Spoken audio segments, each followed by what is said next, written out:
I'm a value investor. I try to figure out the intrinsic value in a situation. I like to buy if the price is low relative to the intrinsic value. I like to sell if the price is high relative to the intrinsic value. What is the main determinant of that relationship? It's emotion, psychology, investor sentiment. If people are excited and bullish and optimistic regarding to the asset, chances are its price will be above the intrinsic value. And of course, that is a source of danger, and that is a source of below par returns. But if the investors are pessimistic and unexcited and have given up on an asset, then chances are perhaps that its price is languishing low relative to the intrinsic value. And that is a source of great opportunity.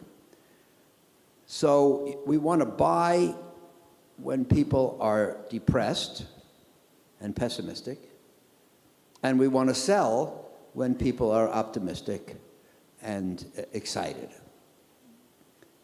The difficulty is that many people's emotions or psychology, I use the terms interchangeably and it's not easy to say why, most people's emotions fluctuate the same. We're all subject to the same influences. We all read the same headlines. We all hear the same stories on TV. We all see the same economic reports. So the things that get other people excited and positive and optimistic would tend to get us excited and positive and optimistic. So the things that force people to bid securities up and make the prices high, those same forces would tend, if permitted, to make us excited and to buy when prices are high, and depressed and to sell when prices are low. So the point is that if your thinking and your emotion is the same as everybody else's, then you cannot do the outthinking and what I call the second level thinking, which is required to act against the herd. The common word is contrarian, and to sell at high prices, which are high because other people are optimistic, and buy at low prices, which are low because other people are depressed. We have to be aggressive when people are depressed and defensive when people are excited. In other words, we have to think and feel differently from others, and that's not easy. We have to be either unemotional people, or we have to learn the importance of emotional restraint and how to do it. And these things are not easy, so most people are unable to do it. You know, there is proof that most people are optimistic at the top. And the proof is that it's a top. The proof is that the prices are higher than ever before. That can only happen if optimism predominates over pessimism. There's proof that people are depressed at the bottom. And the lowness of prices is the proof.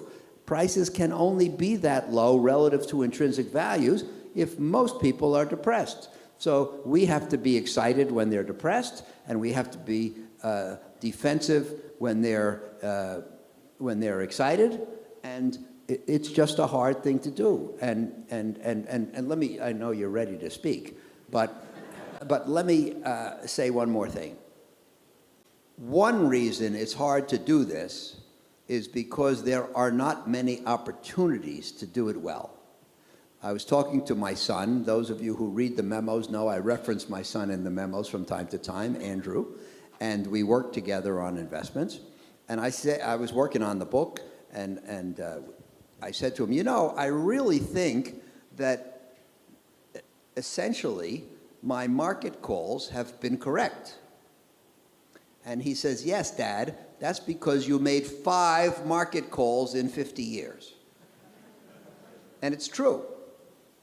If you wait until there is a market extreme, when it's really high or really low, and you make your calls on only those occasions, I believe that at those times, the error of the cycle is obvious, and if you reach that proper conclusion, it is highly likely to work.